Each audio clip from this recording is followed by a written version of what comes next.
Cinta itu kegembiraan dalam kebaikan, ketakjuban dalam kebijaksanaan, dan kebesaran dalam ketuhanan. Jangan cinta yang merusak dan menggalaukan.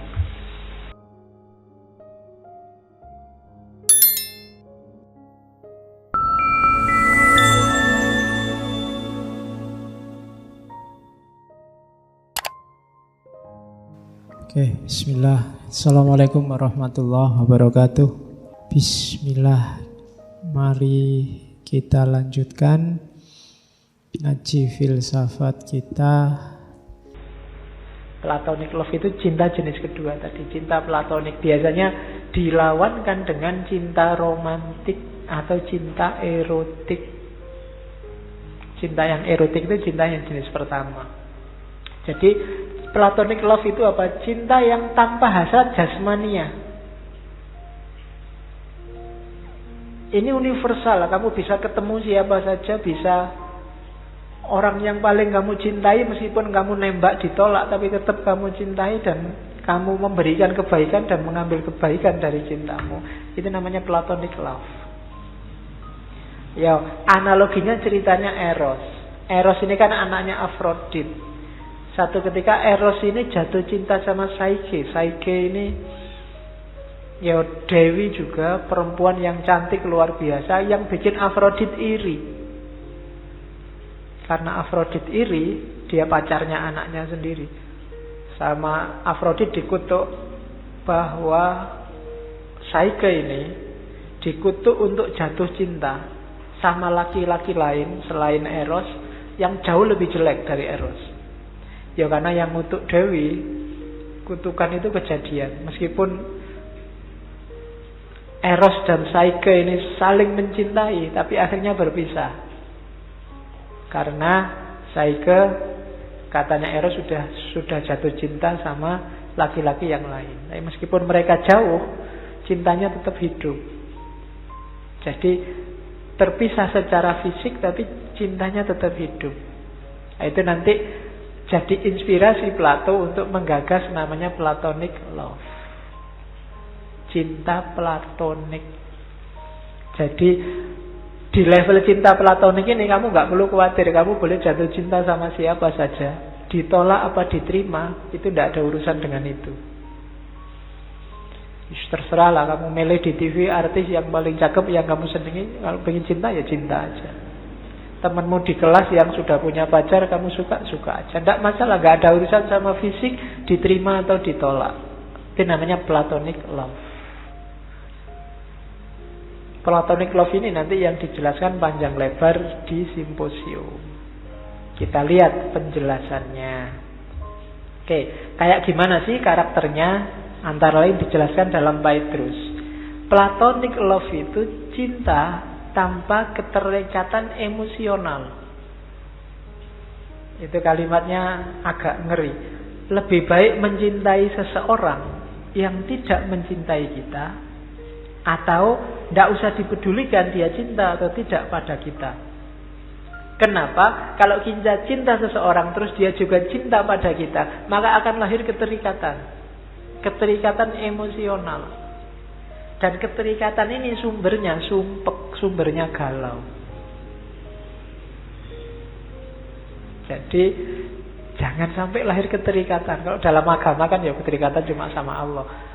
Keterikatan sama pasanganmu, karena kamu terikat, pacarmu disenyumin cowok lain apa cewek lain aja hatimu sakit. Karena kamu terikat. Katanya Plato di Phaedrus ya, mbok sudah cintai yang tidak cintai kamu, itu lebih aman malah. Susah ya teorinya. Masa Pak gak suka kita cintai? Iya, karena orang yang tidak mencintai kamu dan kamu cintai, di antara kita berdua tidak ada keterikatan emosional. Jadi aku bebas berbuat baik terhadap dirimu maupun engkau terhadap diriku, enak. Kalian baik sama sahabatmu yang tidak ada keterikatan emosional kan enak.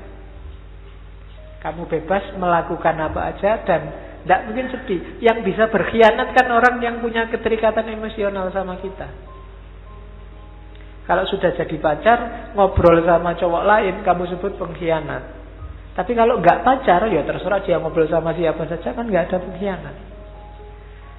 Ketika ada keterikatan emosional, lahir harapan-harapan, keinginan-keinginan. Kalau sudah lahir harapan dan keinginan, pasti di situ muncul kekecewaan. Yang tidak berharap, ya tidak kecewa. Nah, rumusnya di situ. Karena kamu terlalu banyak keinginan, terlalu banyak harapan, ya kamu kecewa. Pasti ada kecewanya. Jadi kalau ada hari ini yang sedang sumpek atau galau, dan kamu bingung karena apa, kurangi harapanmu. Iya, kalau rumusnya Ki Ageng Surya Mentaram kan gitu. Ketika keinginanmu banyak, itu kan bahasa dia mulur, dan gak terpenuhi, kamu kecewa. Biasanya terus mungkret. Setelah mungkret, kamu ulur lagi, tidak bisa lagi mungkret lagi. Jadi tidak, jangan terlalu banyak harapan. Berbuat baik aja. Tidak usah diembel-embeli apa-apa. Kalau dalam agama ikhlas saja, tidak usah pamrih apapun. Jadi cinta tanpa keterikatan emosional. Oke. Nah, malah kalimatnya Pak Idrus itu ngeri. Cinta yang emosional membuat pecinta dan yang dicintai jadi bodoh, menjijikkan. Kalimatnya agak nggak enak. Cinta semacam ini ibarat cintanya serigala kepada domba. Kenapa? Membelenggu dia. Tidak bisa serigala jatuh cinta sama domba. Sedalam apapun cintanya, pada akhirnya kalau lapar ya dimakan. Oke.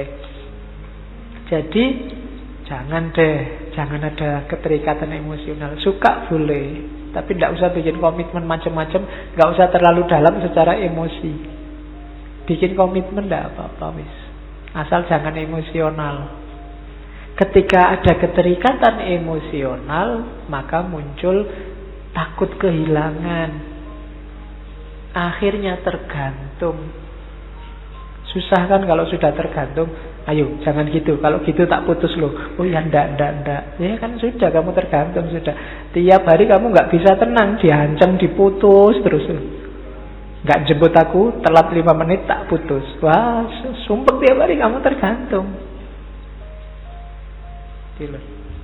Biasanya berangkat kuliah berdua, sekarang sendirian, nggak enak ya. Ya salahmu dewe, kamu tergantung. Biasanya makan di kantin berdua, sekarang sendirian, nggak enak ya. Salahmu dewe, tergantung. Kamu jadi galau sendiri, sumpek sendiri. Jadi rumusnya platonic love yang pertama, jangan ada keterikatan emosional. Oke. Suka, tidak suka silahkan aja, tapi jangan terikat dan tergantung. Kalau kamu ada dalam wilayah ini hari ini, segeralah melepaskan diri. Katanya Plato, sama kayak domba yang kamu harus segera melepaskan diri dari serigala. Kalau enggak, lambat laun kamu akan dimakan. Pasti kamu akan sedih. Jadi, biar tidak sedih, jangan ada keterikatan emosional. Sekalipun kamu sukses menikah, apa sih di dunia ini ikatan yang tidak terpisah, pada akhirnya juga terpisah. Suami istri pun ya pada akhirnya terpisah. Tidak ada yang langgeng berdua terus, tidak ada. Kayak di ramalan-ramalan itu loh. Kalau kamu misalnya ada ramalan jodoh itu, jangan menikah sama ini. Kalau menikah salah satu akan meninggal lebih dulu. Kan ngono ramalannya. Nek saya ya mending, alhamdulillah. Kalau meninggalnya bareng itu malah gawat. Biasanya meninggal bareng itu kecelakaan. Ya enak meninggal salah satu gantian. Itu lebih aman. Kalau meninggalnya berdua ya malah ngeri biasanya momennya. Oke, jadi emosi dan ketergantungannya tidak usah diikutkan. Biar cinta tidak jadi sumber kesedihan. Terus rumusnya ini katanya Socrates. Love is desire for the perpetual possession of the good. Ini loh sebenarnya cinta itu, katanya Sokrates. Kalau kamu bisa sadar sebenarnya kenapa kok kamu suka sama lawan jenis, kamu kadang cinta sama sesuatu, apapun sesuatu itu apa? Ada desire, love is desire. Yang kamu inginkan sebenarnya kebaikan, tapi kamu nggak sadar. Sadarilah, kalau kamu cinta sesuatu, termasuk cinta lawan jenismu, suamimu atau istrimu atau pacarmu, sebenarnya dalam dirimu itu berawal dari dorongan untuk nyari yang baik. Rumusnya gini, katanya Sokrates. Ini loh awal-awalnya. Yang pertama, manusia itu kan punya sifat dasar agak serakah. Keinginannya banyak. Yang diinginkan itu biasanya untuk kebahagiaan. Yang kita inginkan menuju kebahagiaan itu kan segala yang kita anggap baik. Ya kan? Jadi kita kan ingin sesuatu. Kamu jatuh cinta sama seseorang, itu kan karena dalam diri yang kamu jatuh cintai itu, di situ kamu anggap ada kebaikan untuk dirimu. Maka kamu ingin meraihnya. Jadi cinta itu sebenarnya keinginan untuk meraih kebaikan. Cuma kamu tidak sadar. Ketika kamu jatuh cinta sama perempuan itu, kamu menganggap dalam diri perempuan itu ada kebaikannya untuk dirimu. Rumusnya itu sebenarnya. Jadi cinta itu keinginan untuk menuju kebaikan. Nah, jangankan manusia, katanya Sokrates, segala sesuatu itu bergerak untuk memperoleh yang dia anggap baik. Tumbuhan itu kan tumbuh juga meraih yang dia anggap baik untuk dirinya. Kalau ada semut tiba-tiba jalan di depan sini, itu kan dia nyari mungkin makanan, mungkin teman ngobrol, mungkin yang dia anggap baik untuk dirinya sendiri semut. Itulah cinta. Jadi makanya katanya Sokrates, alam semesta ini bergerak karena cinta. Apa? Keinginan untuk sesuatu yang dianggap baik. Apapun yang kamu cintai, itu kan dalam diri yang dicintai itu ada kebaikannya yang kamu inginkan berbuah. Bahkan bukan manusia saja, alam semesta juga begitu. Ketika sebatang pohon tumbuh, dia kan juga tumbuh sesuai kebaikan-kebaikan yang ada dalam dirinya, yang ingin diwujudkan. Nah, jadi hakikatnya itu. Nah, karena hakikatnya itu kebaikan, maka banyak orang yang tidak sadar. Dan dia berhenti di kebaikan-kebaikan sementara. Kebaikan sementara ya kayak tadi, cinta perempuan hanya pada jasmaninya saja, cinta sesuatu hanya di level emosinya saja dan seterusnya. Ini kebaikan sementara. Kalau orang ini sadar, ilmunya banyak, nanti dia akan sadar bahwa ada yang lebih baik lagi, ada yang lebih baik lagi, ada yang lebih baik lagi, sampai puncaknya Sang Maha Baik, Sang Maha Indah. Nanti dijelaskan oleh Ghazali itu kan dalam Ihya itu, kalau kamu cinta yang cantik, yang indah, maka siapa lagi yang maha cantik?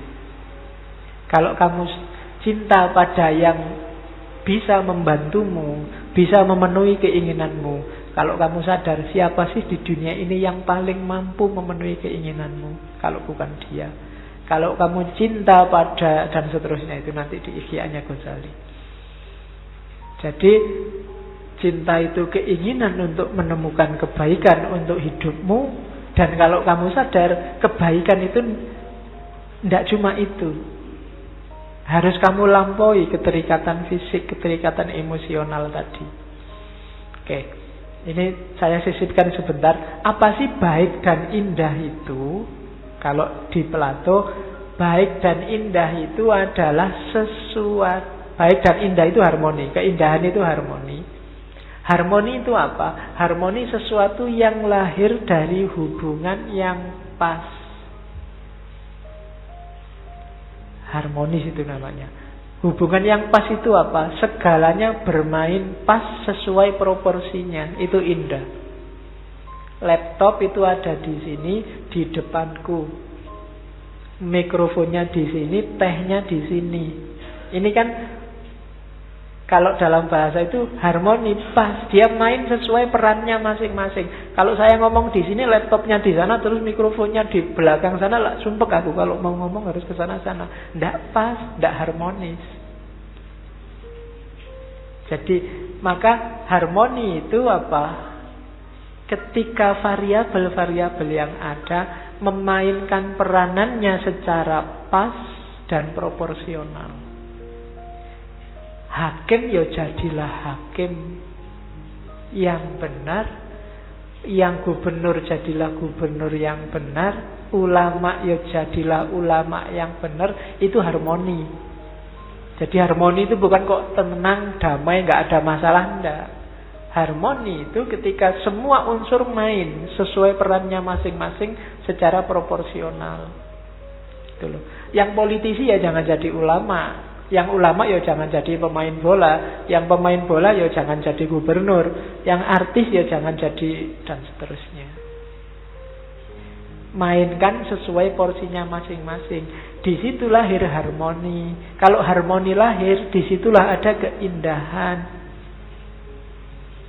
Dan kalau sesuatu sudah bermain sesuai porsi dan proporsinya, itulah kebaikan. Jadi yang indah pasti baik, yang baik pasti indah. Itu rumusnya. Dan itu yang kita kejar. Orang itu sebenarnya mengejar ini. Kebaikan dan keindahan. Porsi dan proporsi yang pas. Yang baik untuk dirimu ya berarti yang pas secara proporsional dan porsional. Kalau kamu kuatnya makan cuma 2 piring, ya makanlah 2 piring, jangan 5 piring. Itu tidak baik dan tidak indah. Kalau kamu makan 5 piring, ya lahirnya penyakit. Dalam sehari tubuhmu kuat menampung gula berapa, ya itulah kuatnya. Kalau kamu berlebihan, dia jadi penyakit. Itu porsional dan proporsional. Oke. Terus. Nah, dari asumsi tadi, maka sekarang kita lihat jatuh cinta itu berarti apa? Jatuh cinta itu gini loh, berawal dari kesadaranmu untuk nyari kebaikan. Kebaikan untuk apa? Untuk dirimu. Kenapa kamu nyari yang baik untuk dirimu? Karena kamu tahu hidupmu itu tidak sempurna, ada kurangnya. Kamu butuh yang lain, yang baik untuk membuat hidupmu baik.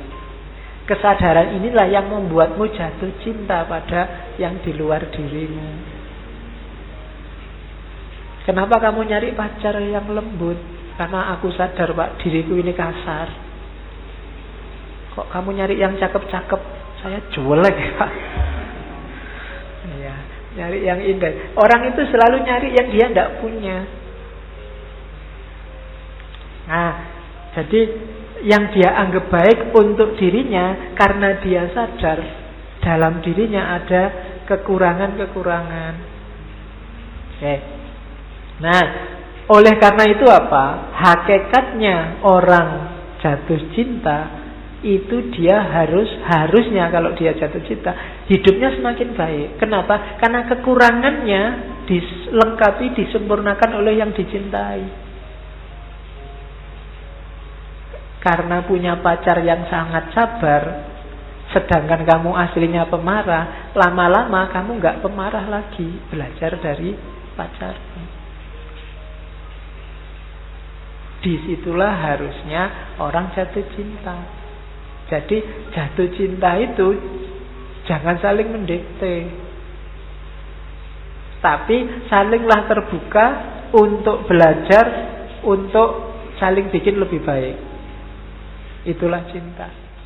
Jadi Ketika tanpa cinta kemarin kamu sepi, mudah galau, mudah marah, kualitas hidupmu rendah, besok setelah kamu jatuh cinta ada yang membantu kamu untuk meningkatkan ini.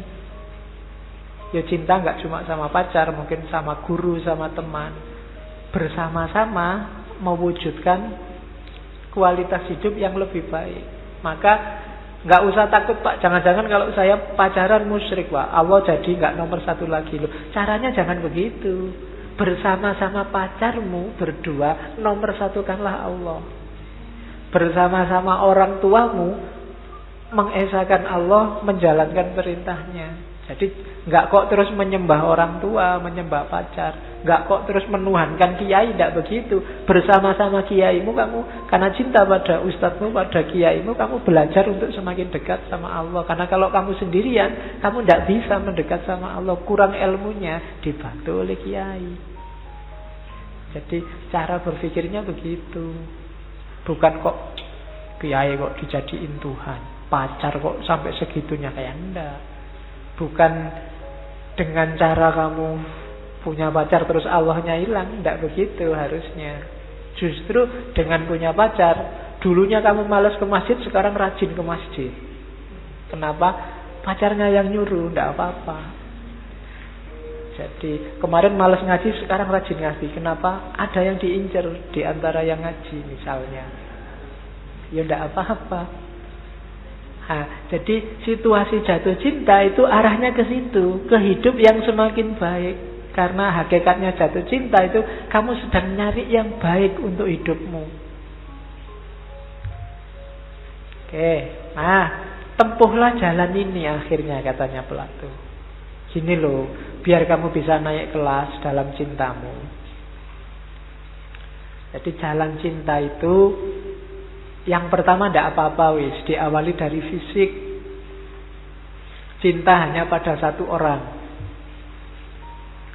Tapi belajar terus, katanya Plato, cari ilmu terus sampai kamu paham bahwa kalau itu fisik, ternyata ini cantik, itu juga cantik, ini indah, itu juga indah, banyak.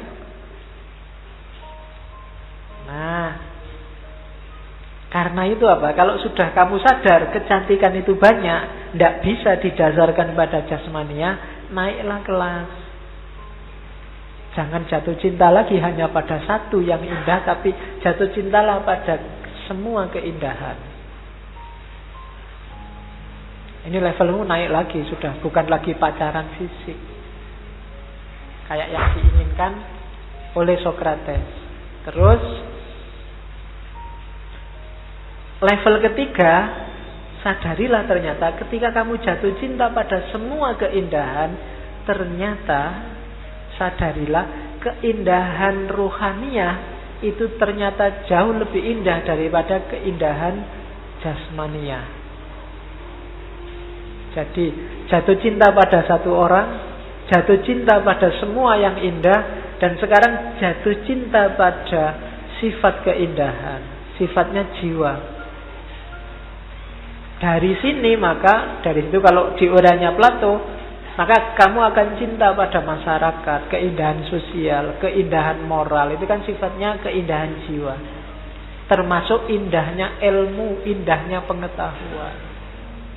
Di situ kita bisa jatuh cinta. Disitulah filosofia, cinta pada kebijaksanaan. Filsafat ada di level ketiga. Ketika kamu sadar bahwa keindahan jiwa itu lebih indah daripada keindahan fisik. Keindahan intelek, keindahan pikiran itu lebih tinggi dibandingkan keindahan fisik. Itu level ketiga. Terus level keempat, level yang paling tinggi apa? Kalau kita sudah sadar bahwa keindahan jiwa itu penting, selanjutnya kita bertindak, berperilaku, berpikir, ngomong atas dasar keindahan tadi. Ini level cinta yang paling tinggi.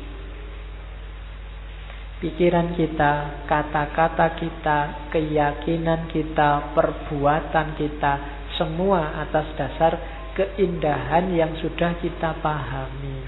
Inilah hidup atas dasar cinta. Jadi cinta itu tidak berhenti kamu kawin. Kalau kamu sampai menikah, tapi yang kamu cintai hanya satu itu, kamu belum menyadari bahwa selain satu ini masih banyak sekali keindahan yang lain, ya kamu belum naik kelas, belum masuk ke mahabbah, masih mawaddah. Jadi level 1 itu mawaddah, level 2 itu mahabbah, level 3-nya rahmah. Rahmatan lil alamin itu cinta sebagai kebajikan sosial, cinta pada sesama. Karena kamu sadar kebajikan moral, kebajikan jiwa itu lebih penting daripada keindahan fisik. Nah, baru setelah mawaddah, mahabbah, rahmah, hidupmu jadi sakinah dan bisa melahirkan itu dalam kehidupan nyata. Perilaku, kata-kata, perbuatanmu adalah perbuatan cinta.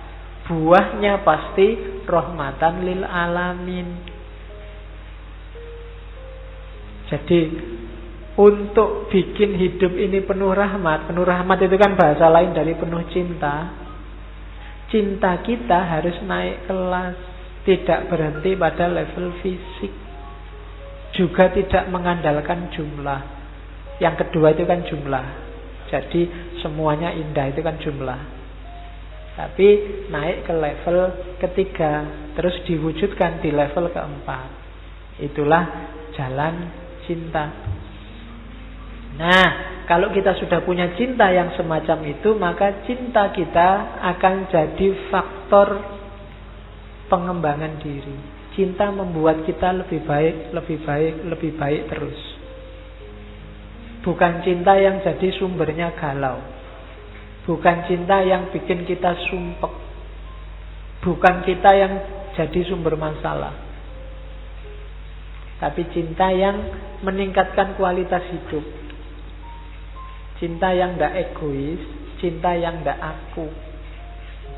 Dengan cinta yang semacam ini, kita sadar bahwa aku ini tidak lengkap, aku butuh yang lain. Butuh kebaikan yang semakin baik, semakin baik. Sehingga aku butuh orang lain.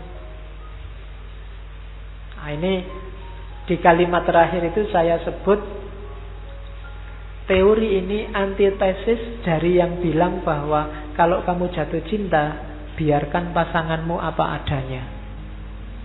Lo apa adanya kalau bagus tidak apa-apa, kalau apa adanya jelek ya jangan.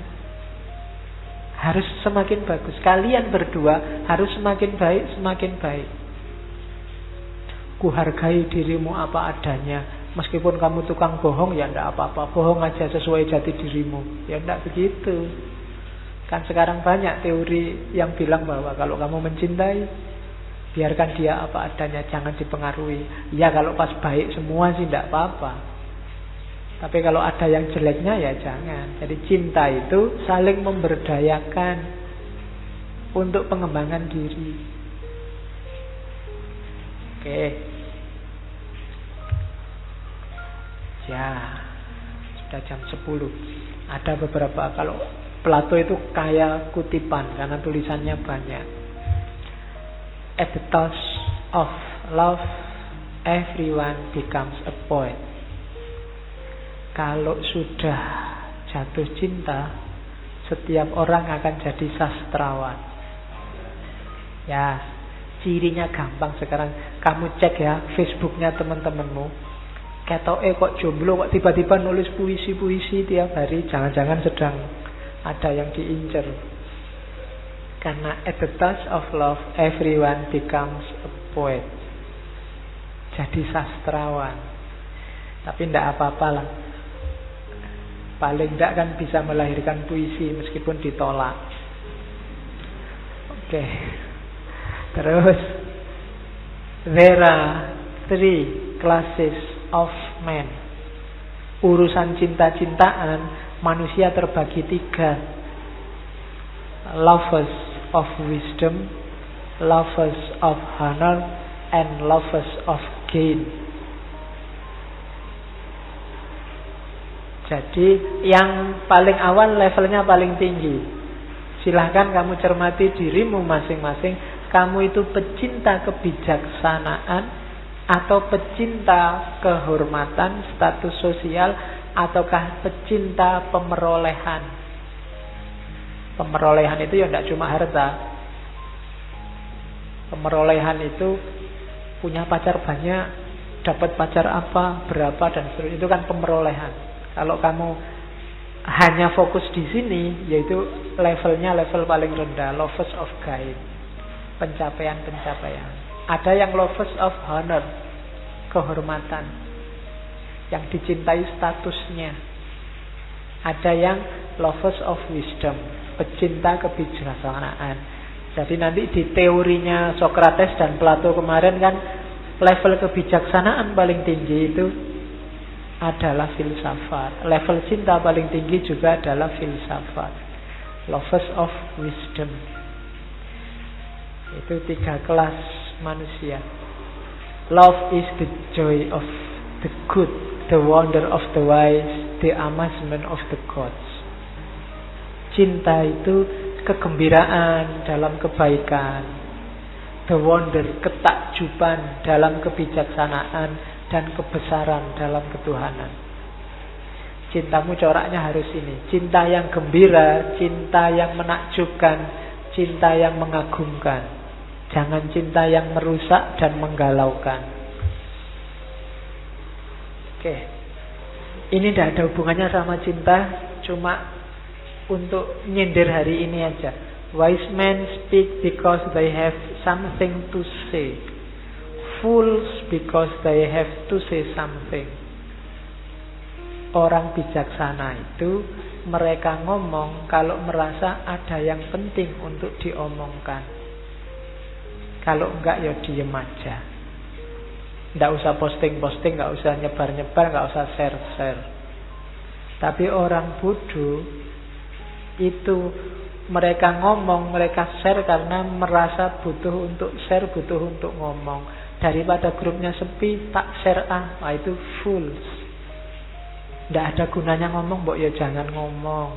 Enggak ada manfaatnya ngomong, mbok ya jangan ngomong. Itu katanya Plato. Fools because they have to see something. Sekarang banyak orang kayak gini. Jadi tidak jelas yang dia bagi apa itu loh. Dibagi. Sudah dibilangin, jangan nyebar hoak. Ya hoaknya tetap disebar, cuma dikasih kalimat semoga ini bukan hoak. Oke, yuk berdoa. Terakhir ini, don't let anyone rent a space in your head unless they are a good tenant. Jangan biarkan siapapun menyewa tempat di kepalamu, kecuali mereka penyewa yang baik. Jangan mau otakmu dititipi informasi-informasi sampah yang tidak penting. Buangan yang bikin susah, bikin kamu marah tidak jelas karepe opo, bikin kamu seneng juga tidak jelas karepe opo. Itu berarti otakmu sedang jadi persewaan ide. Jangan disewakan pada orang yang tidak jelas. Pakai teorinya Socrates yang sering saya bilang diceritakan di mana-mana tentang triple filter. Jadi terimalah informasi hanya yang baik, yang benar dan bermanfaat. Itu kan kayak ceritanya Socrates. Suatu ketika ditemui temannya, Socrates, sudah dengar gosip belum tentang dirimu dan murid-muridmu dari orang-orang? Jawabannya Socrates, sebentar. Sebelum kamu ngomong gosipnya, yang kamu omongkan itu benar apa salah? Jawab dulu. Jawabannya temennya, ya ndak tahu ya, wong namanya gosip Gosip itu ya bisa benar bisa salah. Oke, yang kedua, yang kamu omongkan itu tentang hal yang baik apa hal yang jelek?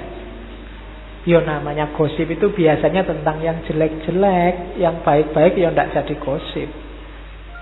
Yang kedua, oke. Filter yang ketiga, kira-kira kalau aku ngerti gosipmu itu ada manfaatnya ndak buatku?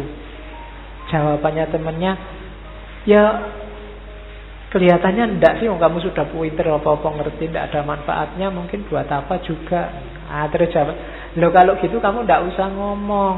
Wong yang kamu omongkan itu sesuatu yang ndak mesti benar, bukan hal yang baik, dan nggak ada manfaatnya bagiku. Udahlah ngomong yang lain aja. Filter ini pakailah untuk semua bidang hidupmu hari ini, termasuk medsos. Begitu ada postingan masuk, coba cek itu tentang apa sih? Kira-kira sudah pasti kebenarannya apa belum? Isinya baik-baik apa jelek-jelek? Jangan salah, dalam Islam itu beritanya benar, tapi ngomong orang lain itu disebut ghibah. Beritanya benar, kalau beritanya salah namanya fitnah. Dua-duanya sama-sama jelek. Dan filter yang ketiga, ada manfaatnya nggak buatmu? Kalau nggak ada manfaatnya, singkirkan aja. Nggak penting. Mikir yang lain. Makanya tema-tema ngaji filsafat menurut saya harus digeser dari mainstream. Yang lain ngomong apa, kita ngomong apa. Ben wae, ora nyambung ya ora apa-apa. Biar kamu teralihkan dari rutinitas yang sering menjebak. Orang semua sekarang ngomong penistaan, ngomong jenis-jenis itulah. Nanti melaporkan, ya kan? Nanti sing sumpeng polisi nih. Satu orang kasusnya 5. Nanti yang jadi saksi jadi tertuduh. Datangkan saksi lagi, saksinya ini jadi tertuduh lagi. Terus suwe-suwe yang entek polisinya sumpeng nyari hari untuk sidang itu. Kita kan modusnya hari ini itu. Maka paling tidak kita nggak usah nambahi korban lagi. Kita nyari modus yang berbeda. Nah, syukur-syukur bisa menjalankan hidup gaya cinta kayak Plato hari ini. Oke, saya kira itu ya. Alhamdulillah sudah selesai sesi Plato. Minggu depan kita ngomong muridnya Freud, Erich Fromm, yang nulis The Art of Loving, seni mencintai. Baunya pasti lebih psikologis dan praktis, tidak lagi kayak Plato yang lebih idealis. Saya kira itu, kurang lebihnya mohon maaf. Wallahul muwaffiq, wallahu a'lam bissawab. Wassalamualaikum warahmatullahi wabarakatuh.